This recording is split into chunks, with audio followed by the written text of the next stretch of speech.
All right. Good morning, everyone, and welcome to Emerald Ash Borer University, coming to you live from my office at Michigan State University. My name is Robin Osborne, and along with my colleagues Anne Marie Nagel at Purdue University and Ms. Amy Stone from The Ohio State University, we hope you'll find this webinar informative. Today, as part of our Municipal Management series, we welcome Joe Boggs, Assistant Professor at The Ohio State University's Department of Extension and Department of Entomology in Hamilton County in Cincinnati, Ohio. Joe has given presentations on EAB University before, mainly highlighting information about another invasive wood-boring pest, the Asian longhorn beetle. Joe provides educational and technical support to horticulture professionals, the Ohio State University Master Gardeners and Home Gardeners, and now the participants at EAB University. His presentation today will put the municipal management of EAB in context. If you've been participating in the EABU Municipal Series since it started in November of 2012, this presentation serves as a wrap-up. On the other hand, if you're new to the series, consider using it as an introduction that lays out relationships between the topics addressed.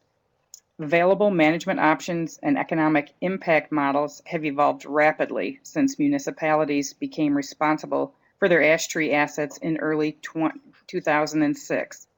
This brings a sea of change to how management is approached and viewed long-term. With early planning and action, it's now possible to address EAB without forsaking core issues in community planning like property values, sense of place, sustainability, and more. If you have questions during the webinar, feel free to write them in the chat pod, and Joe will be responding to the questions at the end of the presentation so that we can keep the flow of the presentation going. We'd also like you to stay tuned until the end because we would like to get your feedback, and we will be providing a link to a survey that we'd like you to participate in. For those of you that need CEUs for participating in this webinar, your survey information is necessary for us to process those CEUs. The first 10 people to participate will receive an EAB goodie bag. And even if you've received a goodie bag in the past, we'd appreciate your continued feedback on this webinar as well. Now, this webinar is being recorded and will be available for viewing this week on www.emeraldashborer.info. You will also find the recordings for all previous EAB University webinars there. And please give us feedback about you, as we're always wanting to know how to make these webinars better. Thank you for attending today. And with that, Joe, I'm going to bring up your presentation and we will get started. That's outstanding, Robin. I do appreciate it. Now, just a quick question. I don't need to say share my screen. Is that true? No, you don't. This Okay. should be the presentation. All right. Well, while we're waiting the presentation to load, and I see that it has loaded, just some couple of quick notes here of recognition. First of all, I appreciate this opportunity to be the wrap-up speaker. And I want you to notice the title, Municipal Management of EAB in Context. And that has to do in context with the rest of the training that many of you have already participated in. And this is a review of key points. So what I'm going to be covering are some of those issues that were brought up before, perhaps not quite as in depth, but riding across the waves so that, that you can get a sense of some of the major issues and points that we consider with the EAB management in municipalities. I want to recognize, though, Brad Bonham, the Garden Fairy, who played a key role in putting all this together, and also played a key role in the in helping me to develop this today. Brad and I had numerous conversations on points that we're hoping to make, and so I wanted to recognize her help with that. Brad's based here in Cincinnati. Well, the first point that I want to talk about is a review of beetle basics. And again, as I said, much of this information for some of you old hands out there with the EAB, it's not going to be new, but it's always good to be on the same page. And I'm going to start with something just as a reminder. Prior to 2002, when we would look at this symptomology of thinning canopy and ask what's wrong with this ash tree, It could have been a number of issues, everything from forest tank caterpillar defoliation, representing a general defoliator, to a specific defoliator, such as spiny ash sawfly. And this is a reminder, too, that we had diseases such as verticillium wilt and ash yellows that could actually kill ash trees. And we continue to have those challenges. So it's even, with treatments and so on and so forth, it doesn't make trees immune from some of these issues. And of course, prior to 2002, maybe we didn't give as much thought to the something else as we should have. That something else, of course, emerald ash borer, because we didn't know it was here. It was unknown prior to that. And this is just kind of a reminder with the same vein that it was lurking into the trees, but we just didn't know about it. What's wrong with my ash? These three trees, I call these trees the tree amigos. This is taken in 2005 in Butler County, actually not too far from where emerald ash borer was first found in the county in 2006. But if you look at these trees and look at the situation, let's roll the clock forward. You can see, boy, isn't that just like a classic example of the symptomology that we tend to think of being related to emerald ash borer. By the way, a little quick side note. I call this back tree the Monty Python tree because watch what happens as I move forward. It actually, as the two front trees get worse, it sort of seems to get a little better. Kind of the Monty Python I'm not dead yet syndrome. There's 2009. What's going on here? Well, first of all, the holes don't match up. Look at these large round holes. There's also a pupal skin hanging out of the tree, which is something we don't see with beetles, period, with wood-boring beetles. And of course, we see frass, insect excrement mixed with parts of the tree littering the ground, which is certainly something we don't see with emerald ash borer. And that's because this is one of our native borers, our native clearwing moth borers, the ash lilac borer. And why I'm bringing this up at the beginning is just simply, once again, a reminder that if you look at these trees, you can see the planting situation is not for the best of health of these trees. Kind of a reminder that if you embark on protecting ash trees, the first thing that you need to consider is making sure those trees remain healthy, because there are other problems that can occur. By the way, at this location, they just simply gave up and replaced them with honey locusts. But this is a good example. This tree was riddled with native banded ash clearwing borer, but the big problem is not the borer, it's poor planting site. So just to kind of get the context going, that as we start talking about management of emerald ash borer, keep in mind that's management on healthy trees. So tree health is extremely important. Okay, so emerald ash borer.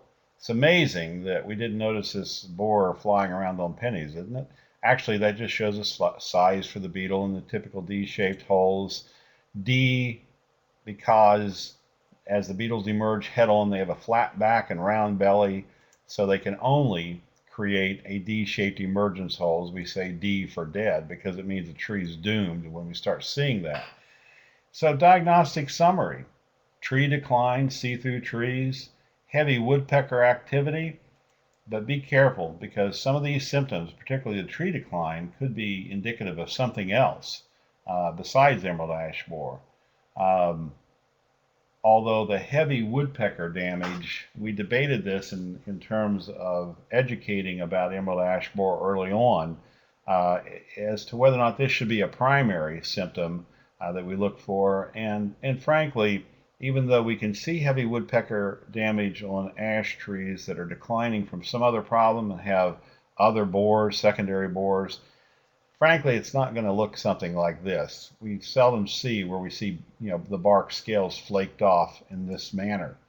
So what we want to look for is serpentine, so snake-like frass-filled galleries on living ash trees. We want to look for these tapeworm-like larvae on living ash trees with very, very noticeable segments, and of course the D-shaped holes.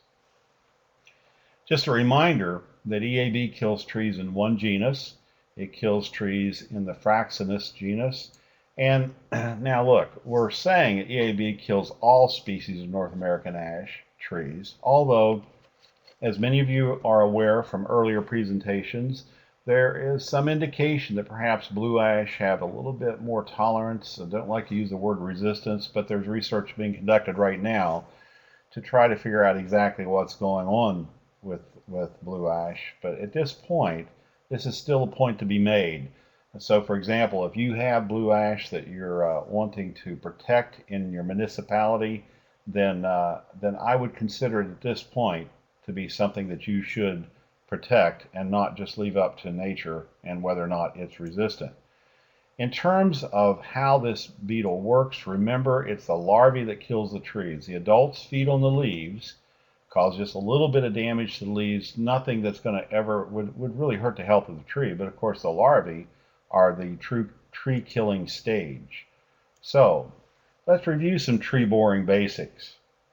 What we're going to talk about is what's happening to the tree and what exactly do you see.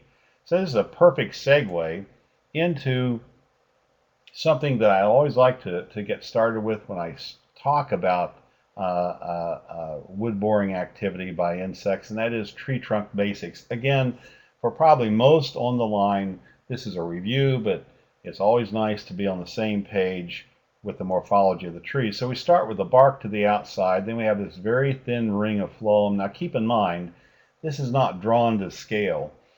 If you see that, if the ring is that thick for the phloem, we'd be talking about very, very small twigs when the phloem is a little bit thicker compared to the rest of these rings. However, I wanted to make sure everybody could see this. So we have the ring of phloem, then this 3-cell layer thick ring of cambium, and then the remainder of the tree is made up of xylem, which another name for that would be the wood of the tree. This is what we make lumber out of. The cambial cells are kind of magical, frankly, because they divide to become either the phloem or the xylem. And that's important to remember because this is how a tree gains in girth. So when we talk about trees getting larger in diameter, that's why they do get larger in diameter. But they do grow up to become something different. They're a type of meristematic tissue, is a fancy term, and they're a little bit like teenagers. They don't know what they're going to be till they grow up. They can also create another type of tissue. If the cambial cells are exposed to oxygen, they then can produce wound or callus tissue. Now, many of you out there know that wound and callus tissue are morphologically not exactly the same, but I'm just using the two terms right now together because they are initiated by the same action, and that is the cambial cells being exposed to oxygen, such as in this case where a tree's been hit by a car. So here we have that lip-like thick wound tissue produced when the cambial cells are exposed to oxygen. Well, that same process can be produced and can be stimulated by borer damage. So for example, Asian longhorn beetle larval damage can also expose those cambial cells to oxygen. We get wound tissue. Same thing happens with emerald ash borer. This is what accounts for the bark cracking. Many of you have experienced this. If we pulled that bark back, we would actually find wound tissue beneath. Of course, this is good wound tissue. This is a very nice pruning cut, this donut-shaped wound. But remember how it came about. We want that wound to close, which is why we don't recommend pruning sealer that will prevent oxygen from the cambial cells being exposed to oxygen, but that's another lecture altogether. Well, back to tree trunk basics. The phloem, we say food flows through phloem. So carbohydrates flow down and up the tree through phloem. And why do we know? How do we know that it flows up through the phloem? Well, if you're like I am and you like maple syrup on your pancakes in the morning, well, that's the indication that carbohydrates flow up. That allows us to tap the trees. But they also flow down, of course, from the leaves with the carbohydrates produced by photosynthesis. And of course, water and nutrients flow up the tree through the xylem. So again, this is all basic, but kind of getting us all on the same page. I used to think, and maybe many of you likewise used to think, that all trees were created equal. They all function the same way.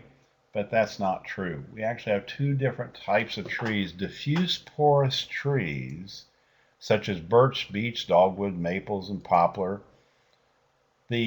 Only the outer 4 to 5 rings are functional. Now, again, I used to think that the entire xylem was functional except for this little center that we call pith, but that's not true. But we do have 4 to 5 rings that are functional. And this is important for other borers, such as Asian longhorn beetle and maple, because it will bore into the xylem, and it's good to know that you have multiple rings functional and trees remain alive for a much longer time. However, if we look at this other type of tree called ring porous, that includes ash, black locust, elm, hickory, honey locust, and oak. Ring porous trees have only one functional ring each season. So for example, as we move into this season, the most recently produced ring will be the one that is functional for this season. Very important to remember relative to ash trees and emerald ash borer. So if we look at how emerald ash borer damages the tree, again, we're talking the larval stage. The larvae start out, with very small tunnels in the phloem. Now keep in mind, emerald ash borer is a phloem feeder. They're feeding on that sugar-rich tissue of the phloem.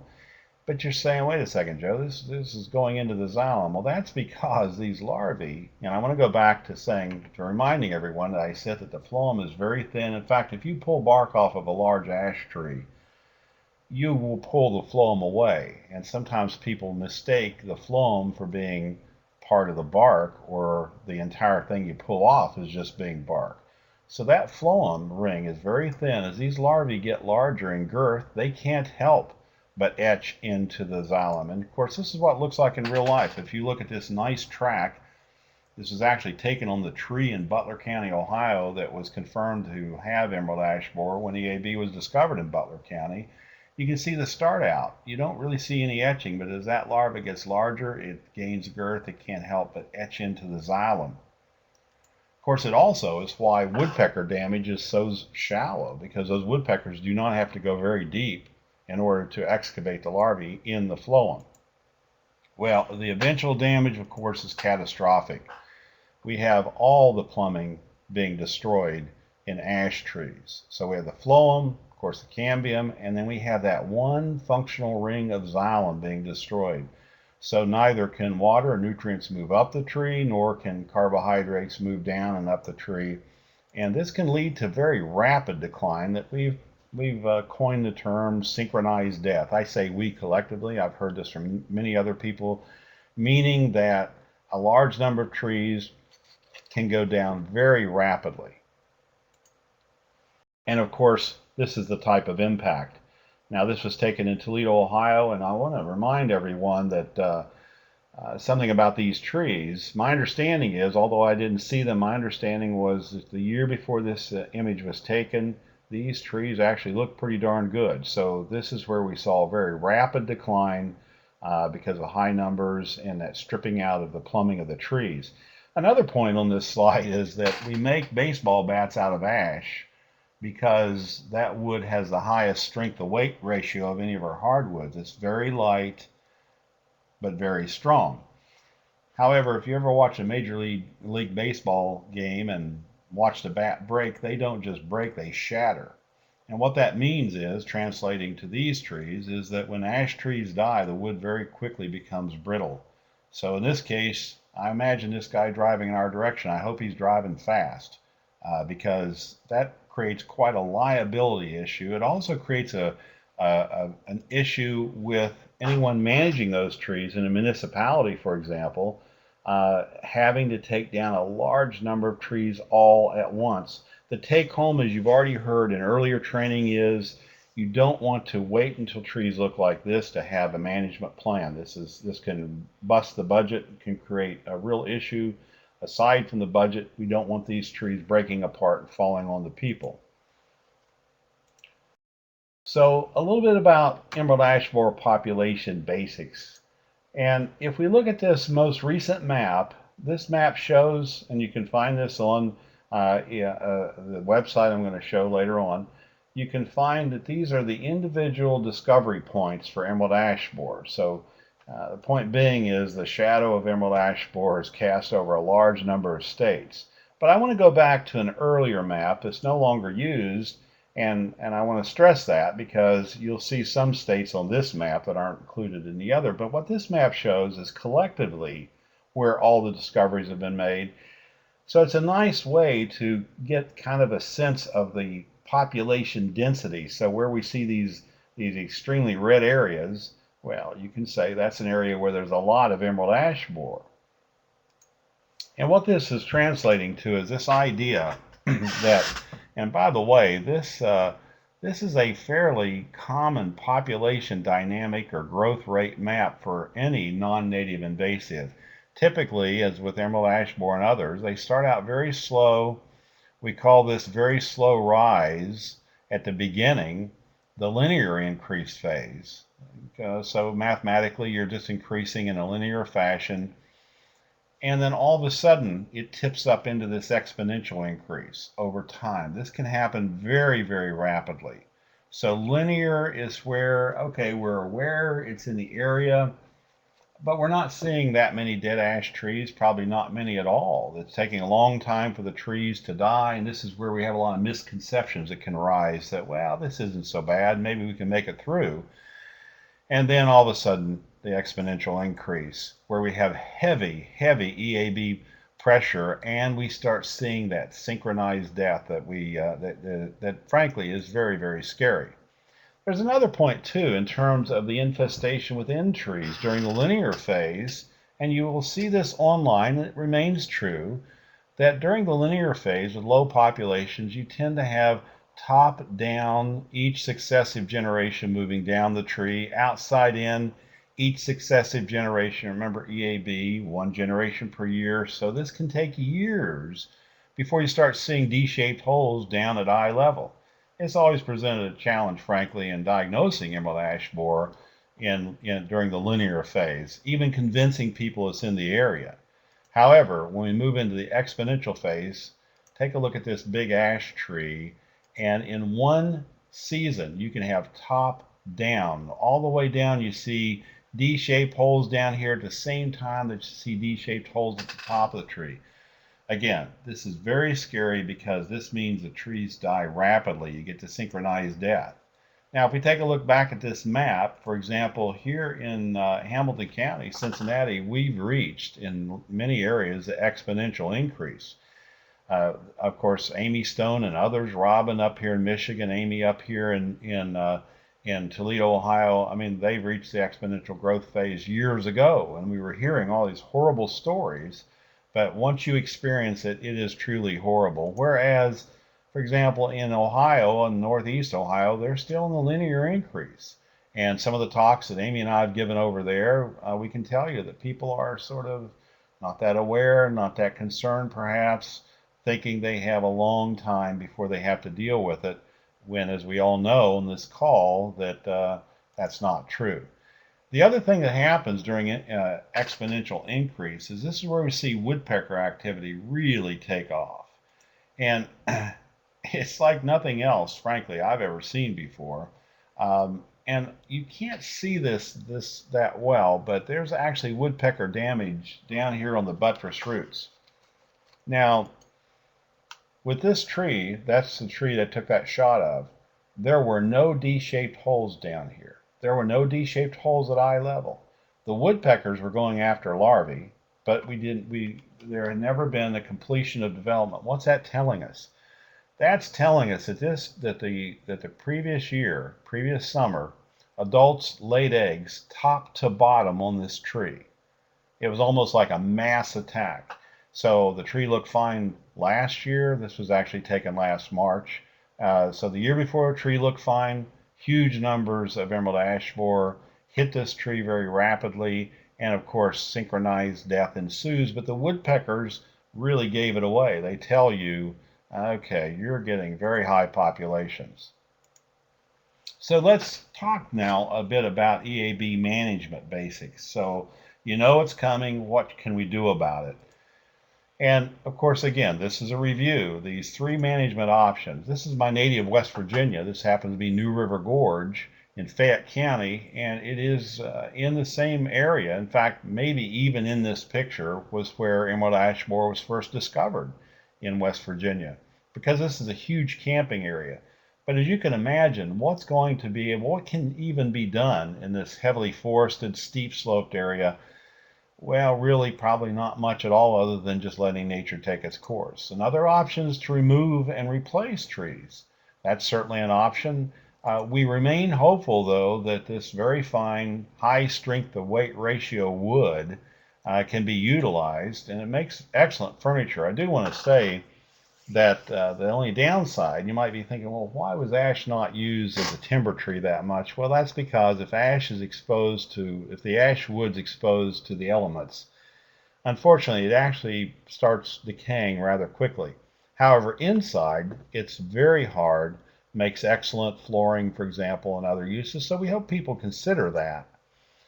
And of course, insecticide treatments. This is a perfect example. This nice front and center ash tree might be a candidate, as in municipalities with street trees and so on, for treatment. Now, you can't see it very well. There's about 8 acres of forested area behind this home, and I seem to remember, I think it was about 40% ash. Again, in a heavily forested area, maybe not great candidates for treatment because you just simply have such a high density of ash. It would be very costly, and it's in a forested situation, maybe not the best target. But high front and center trees, high profile trees, perfect candidates. And I want to stress this because you may have heard along the way, and people unfortunately are still saying it, and that is, well, treatments aren't effective. That's simply not true. In fact, this is one of the studies done in Toledo, adjacent streets with the trees on the left. These trees were treated. These trees were not treated.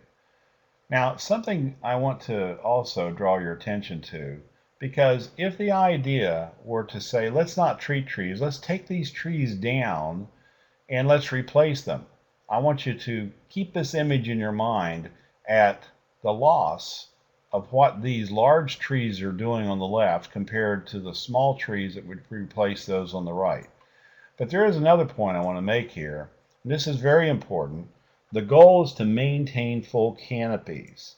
It's not to kill every emerald ash borer. So you could have a very low level of infestation up here. You could even have people saying, well, wait a second, we have a little bit of branch dieback. If the branch had a problem with translocation of the insecticides that we're going to talk about in a minute, you could have very light infestations. But the main point I'm trying to make here is this is the difference between emerald ash borer and a non-native pest such as Asian longhorn beetle that is slated for eradication. We can't, with eradication, have a few beetles. But with emerald ash borer, it's not scheduled for eradication. It is going to run its course. And if you do decide that trees are worth protecting, the insecticides will work. So that brings up another segue, very important segue in terms of a case study. Why treat? And why I think this is important, of course, this really comes down to, in fact, we all think it's important, to the key question municipalities need to ask. Okay, why do we want to treat these trees? I would urge, and you're going to have this up for quite some time, I've kept this on through a lot of slides, I would urge that you visit and become familiar with this tree benefits calculator. National Tree Benefit Calculator. There's the website, and I'm going to just run through some examples to prove my point in terms of using this for determining whether or not you might want to consider treatments, number one, but number two, what about this idea of replacing trees? So I'm going to use my location. I'm actually based near Middletown, Ohio, and I'm going to select a white ash. You can select which species, and I'm going to put in a 20-inch DBH. That's diameter at breast height, meaning 4.5 feet above the ground. So that's what we're going to have, and let's run this calculator and see what it tells us. Oh, but wait a second, we may want to run a comparison. Let's say that, for example, we are thinking of replacing that tree with a bur oak. So I might want to run the bur oak to just see what kind of benefits does that give us. So let's move forward. So 20-inch ash tree provides 98 kilowatts of cooling energy per year. 3-inch bur oak, 10 kilowatts. That's up here, 10 kilowatts. So that's 20 inches, 98 kilowatts, 3-inch bur oak, 10 kilowatts. I think you're seeing a pattern develop. Let's talk about something entirely different. What about carbon sequestering? Now, that's not a big point right now, but I think everybody on the line probably accepts the idea that eventually we're going to be paying a lot of attention to carbon sequestering. In fact, there's even now, some carbon trading going on, and it may even become more significant. Some of the other speakers, I'm sure, touched on this, and this is the idea that, okay, let's say a municipality has X number of trees going to sequester X amount of carbon dioxide. Well, you can actually make money by almost like a stock market trading those carbon credits. So it is an important thing to keep in mind. 20-inch ash tree, 605 pounds. 605 pounds of carbon scrubbed from the atmosphere per year, 72 pounds with a bur oak. So comparison, quite a bit more. Now, if you're like I am in Cincinnati, our metropolitan sewer district is under court order to reduce water flow into streams from stormwater. So how much does a tree take out of the stormwater grid is very important. And once again, that 20-inch ash tree, 4,906 gallons of stormwater runoff is intercepted per year, does not run off into the streams. It's intercepted through evapotranspiration, moved up and blown out into the atmosphere where it does other things. 3-inch bur oak, 396 gallons. So again, that direct comparison. Okay, so why treat? Case study. That 3-inch bur oak we know will eventually grow up to provide almost equal environmental benefits compared to that 20-inch ash. The crossing point's around 18 inches for the bur oak. So back to the tree benefits calculator, there's the 20-inch ash with 4,906 gallons of stormwater intercepted. I'm just going to use stormwater as an example. Bur oak, 18-inch bur oak, 4,853 gallons. Okay, so getting pretty darn close. But how long does it take the bur oak to achieve that? Now, some of you can argue with this. However, I did it took me a long time to look into what literature we have on growth rates. You got to be a little careful and not use those growth rates we see in nurseries, because those trees are growing much faster than we're going to see in landscaping or that we're going to see in forests. So roughly, it's about a 1/4 inch increase in dBH per year. So if we start with a 3-inch dBH bur oak, in 60 years, we will achieve what that 20-inch ash is giving us. Well, I don't know about the rest of you, although I plan to live forever, and so far I'm right. The fact of the matter is that 60 years is a long time to wait for the benefits that 20-inch ash can provide immediately. Again, why treat? Well, you might want to be thinking about the environmental impacts of these trees. And I want to stress, once again, untreated ash trees in the same location, and you can see the impact in terms of retaining that full canopy, which gives these environmental impacts.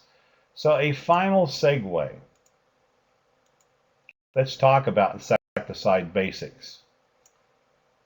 Again, this is a review, but the idea that I'm trying to present here is that you will have insecticide options. So let's talk about how they work.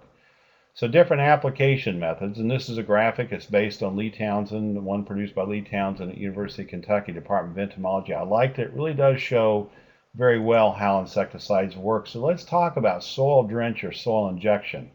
If you choose to do this in your municipality, there's some things to keep in mind. And the first thing to keep in mind is make sure that soil is moist but not saturated. This has always been a major point for insecticide failure with emerald ash borer management. That is, the soils are either saturated or extremely dry, and that's going to affect the uptake of the insecticide. Second point is remove the organic matter, because in the first case with soil drench or soil injections, it turns out that organic matter can play a role in binding with the insecticide to prevent it from moving into the tree. So removing the organic matter, this is what it looks like in real life. Doesn't take too long, But notice something else, that a trench is being dug right at the base of the tree, even though this graphic is showing roots way out past the canopy. The fact of the matter is, and emerald ash borer played a major role in our discovery of the importance of what we call basal roots. These are also called annual roots or annual root hairs. It turns out the tree does this every year. Many of them are lost at the end of the season, but they continue to the next season to be produced, and they are highly effective and efficient at uptaking insecticides. So your target area is right at the base of the tree. And this is, again, what you want to achieve. Just a very small ditch, organic matter removed. In this case, it's going to be a soil drenched around. And because of the method we've used here, you can see we've created kind of little dams so this doesn't flow away. The material doesn't move off site. Very efficient, very effective, doesn't take that long. So the insecticide moves into the soil, is taken up by the roots, and as the red area is showing, the tree now becomes protected against insects. So if we have an insect like emerald ash borer adults flying to the tree and starting to feed on the leaves, they will be killed. But that is not the primary target.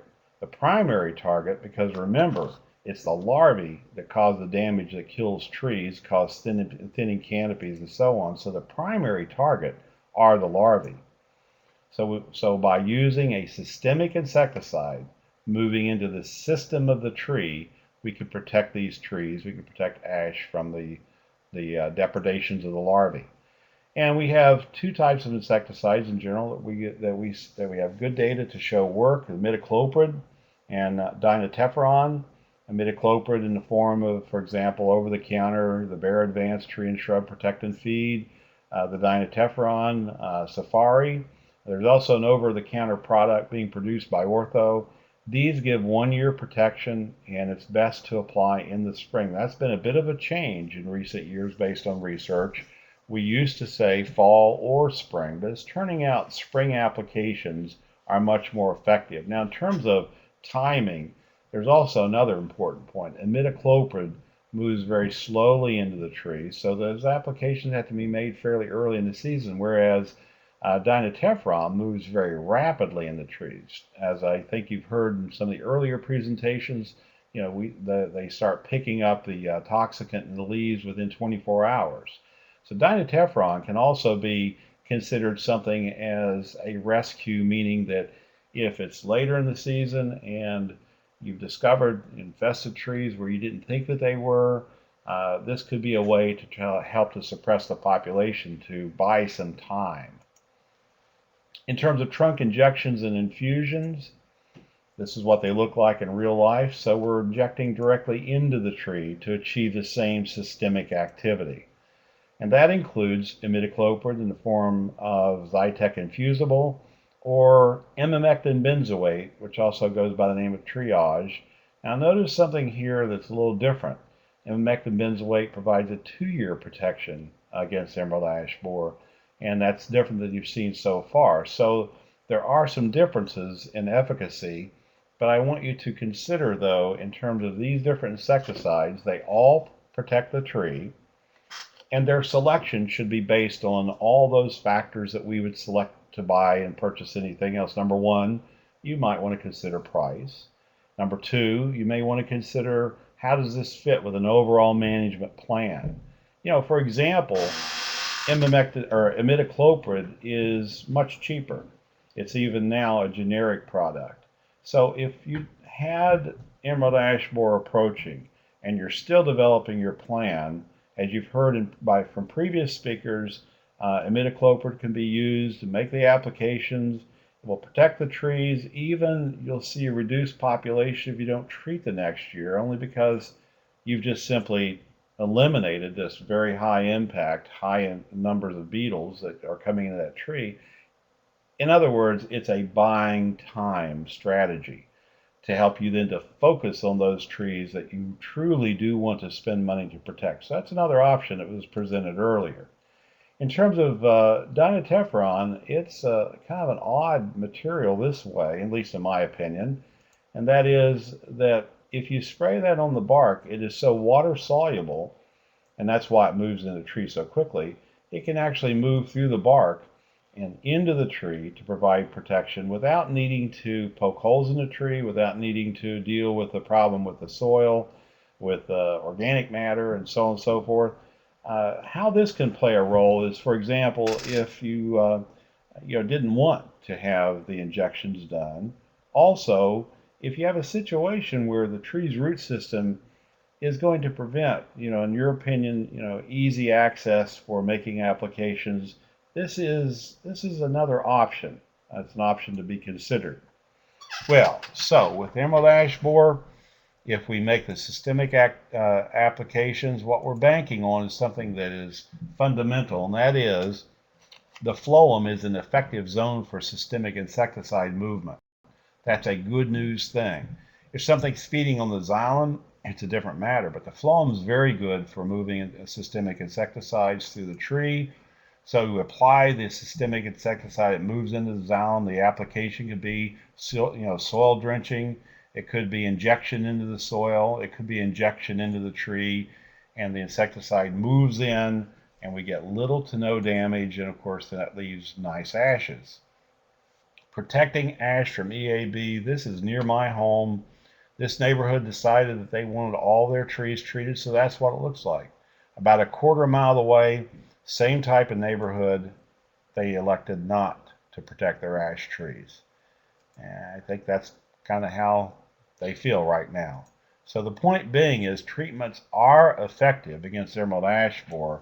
They can prevent infestations. However, we got to go back to this EAB infestation trajectory, and we need to revisit the exponential increase and the linear increase, because your decisions need to be made early. Decisions must be made at this point. Now, I would even say that maybe I should slide it back here. The minute you know that you have emerald ash borer in your vicinity, you need to be developing a plan. In fact, if you wait to the decisions being made here, one might argue that's becoming a bit too late. Action should be taken here. But my point to this is that you do not want to wait until you're up into the exponential increase phase, because that's another name for that's the panic phase. You can't then wait for trees to look like this. Now, there's good data to show that a little bit of infestation can be halted. However, not at this stage. If you wait this long, you're just going to have holes where the ash trees once occurred, and that may not be your long-term strategy. Well, we're getting close to the end, and I can't believe it. We are actually going to get done early, as many of you would hope we'd get done early. But just some very quick final points regarding emerald ash borer management as an overview and so on. The first point, what should you do? Support your staff in ongoing, continuing education to stay informed about new developments on emerald ash borer. I know this costs money. Of course, a good way to save money is to take advantage of what you're taking advantage of today. EAB University, you don't have travel costs. A very good way to get to training. And the other point to today's training is you should be focusing on getting training from non-biased research-based sources. There's a lot of options out there. We are seeing a lot of ads, for protecting ash trees. And the point to that is that if you're selling something, obviously you're going to be a little bit biased, and that's okay. I mean, that's an accepted thing. We wouldn't expect somebody selling Chevys to tell you that Fords are a better car. But in order to understand exactly what's happening for making your decisions, it's always best to go with the non-biased research-based sources. If you have no in-house tree expertise, do what people tell me to do all the time, and I just seek professional help. I think they're really trying to help me.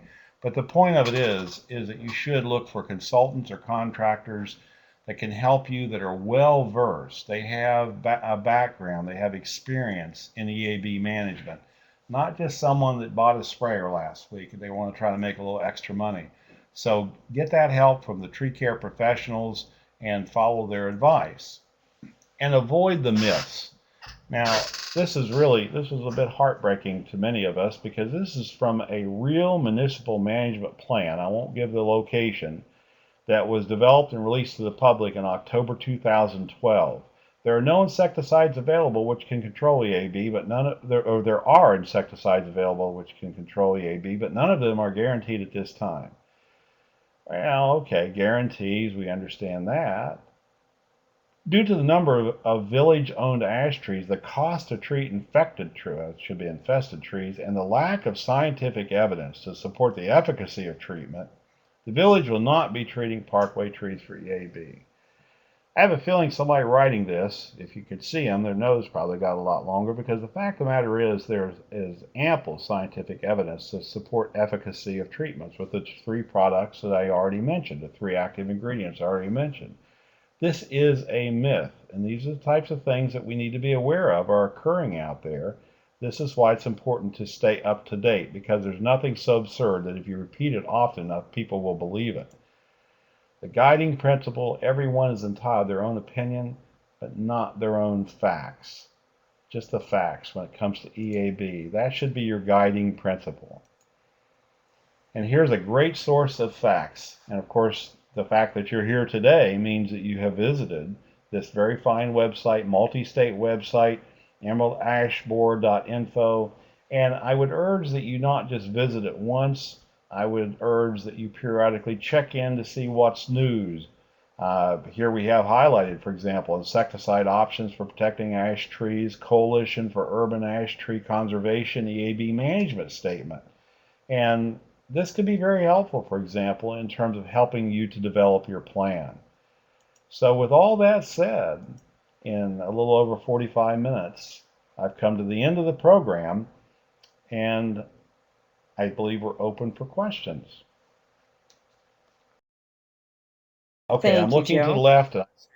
Okay, I see a question from Eric. Which type of merit did the cited studies use? 2F 75WP, merit 75WSP. The answer is yes. I'm not being facetious, but these different formulations have been trialed, and that's an important point. Very good question, actually. And so, yes, I see Amy's swinging in to help answer the question. So the bulletin, and let me go back. Okay, let me go back so you can see this. If you visit emeraldashboard.info, www.emeraldashboard.info, insecticide options for protecting ash trees, those formulations are listed in there. So the research does cover that.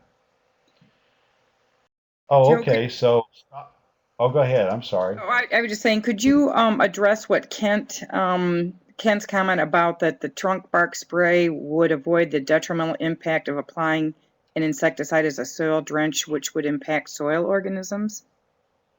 Well, that's a very good question. Now, one good thing about these soil applications, and that is that, I mean, some of it you can kind of say is common sense. Remember, we're talking about the newer types of insecticides, unlike older chemistry where insecticides could last a very long time, weren't particularly water soluble.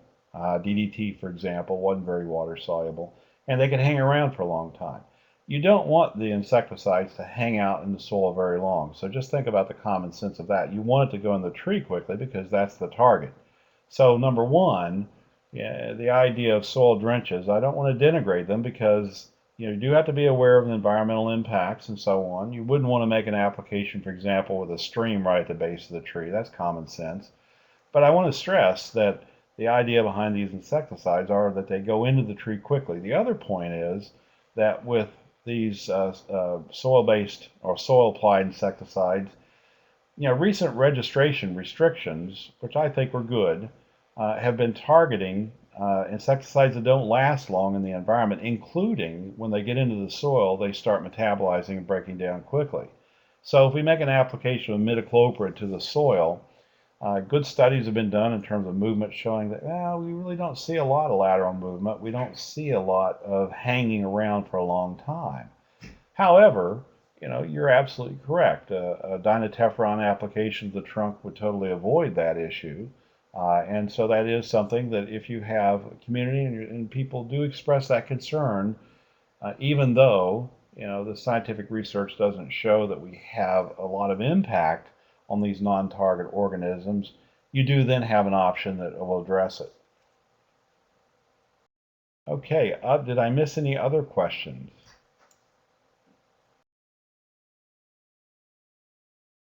So far, no. I'm just seeing if anyone else has questions. I'm going to give them a couple seconds to type something into the chat pod. So if you have questions, oh, here we go. Uh-oh, we have Oh, something else.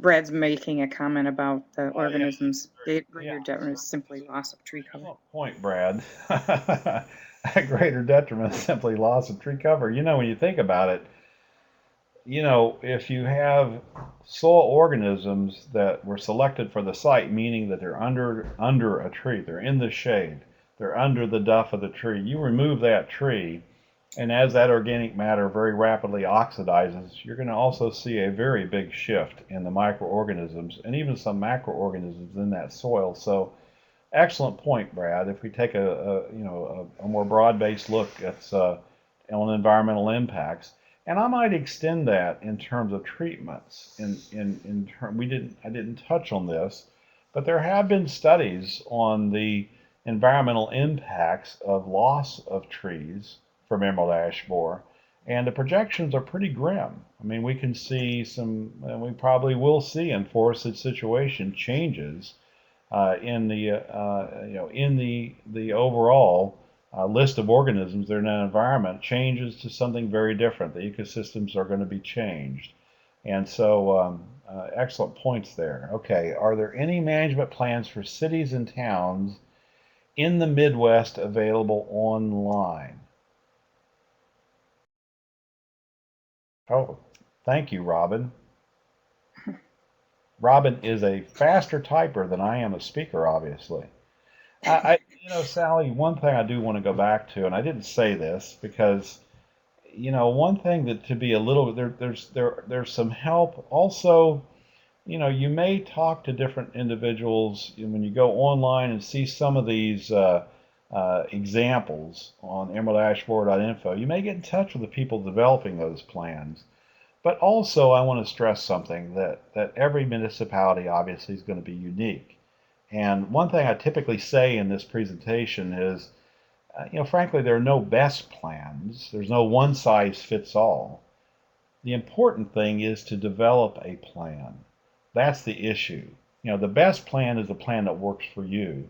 And, I do get a little concerned with people waiting, and saying, well, we're going to wait to see what a neighboring community does or something like this. No, take the lead and take a look at what your citizens are looking for, what your budget can afford. And also, I want to re-emphasize that tree benefits calculator. It can be hugely helpful.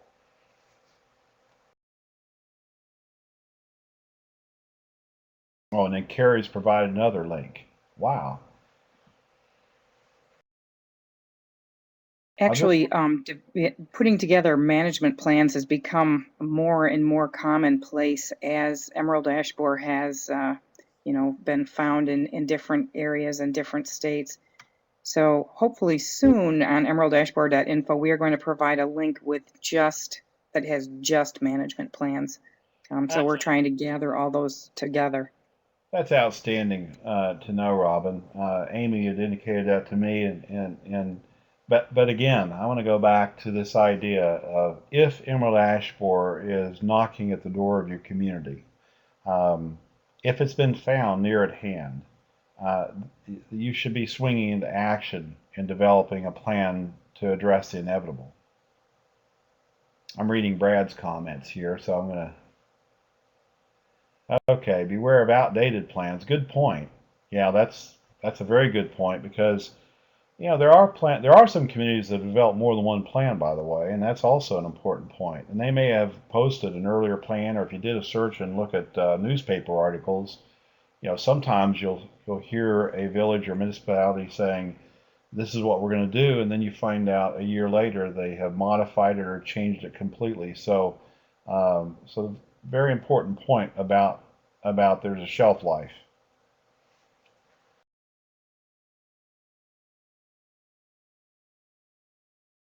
Okay, so Carrie's asking about about communicating the importance of planning in smaller rural community governments.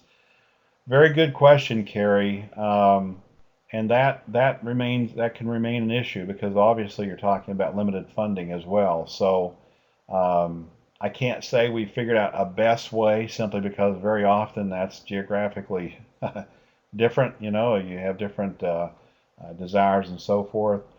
I'm unaware of this is the best place. This is the best place to look. But once again, I might stress the idea that as you're casting about and looking at other plans, matching those municipalities that have plans that are about your size, you may want to give the person a call. Get in touch with them. Find out, well, how did they go about gaining community support, for example, in a rural community where there may be other issues that people are having front and center that could affect the decision. So just calling and talking is, I think, a very important approach.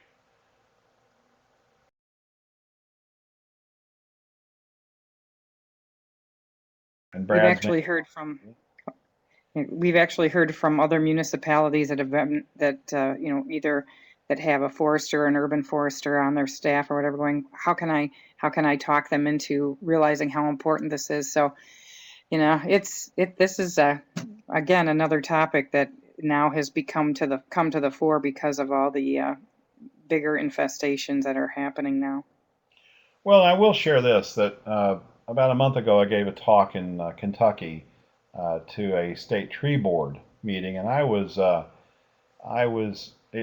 bit of an eye opener because there was a cross section of this was in Louisville, Kentucky, so there's obviously big urban center, but there were also folks there from smaller communities that had tree boards. And I think that's something to consider, and that is enlisting the aid of folks that are involved. If you don't have that in your village or municipality, look to get the community involved by tapping into developing a tree board. Some, community people gathering together, and that gives you a focused group to be able to try to convince them of the need, first of all, and then input to help develop the plan. So just that was again for me a bit of an eye opener, as in fact how far some of the small communities have progressed in terms of awareness of EAB in areas of Kentucky where the insect hasn't been found yet.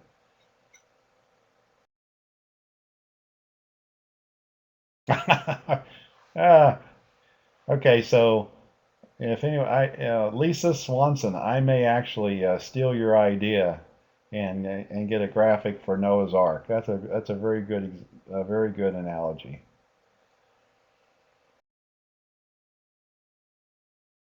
So I think we're all kind of focused. I'm sorry for going quiet every so often, but that's because the chat is truly remarkable. I appreciate everyone providing these inputs. Great point, Ken, in terms of rapid response approach in Minnesota. So again, Robin, as you've already said, this is really gaining momentum, and thankfully.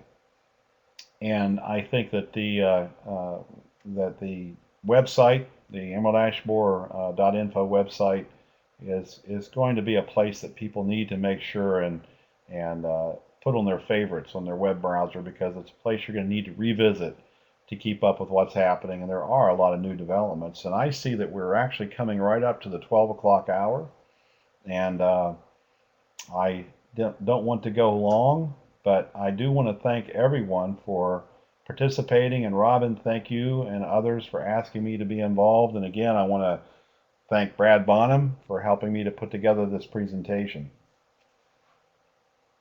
Well, thank you, Joe. We really appreciate you taking the time to come and talk with all of us. And also, this is going to be the last municipal management series for a little while, as we kind of gear up and wait for new information to come forward, thanks to our researchers and the other folks that have been helping us with this. So I appreciate Brad's work in getting these organized and bringing the folks in to do this. And it's been really informative. Like you say, we've gone a little bit beyond just finding out what emerald ash borer is, but it's always a good review. To now, folks, what are we going to do, with all these ash trees that are dead ash trees in our communities? So It's always a learning experience with these pests, I'll tell you. So, but thank you everyone for participating. I'm going to leave this up, the slide here for about another minute, so you can access it if you need to. And again, thanks so much, Joe, for coming on today. Oh, it's my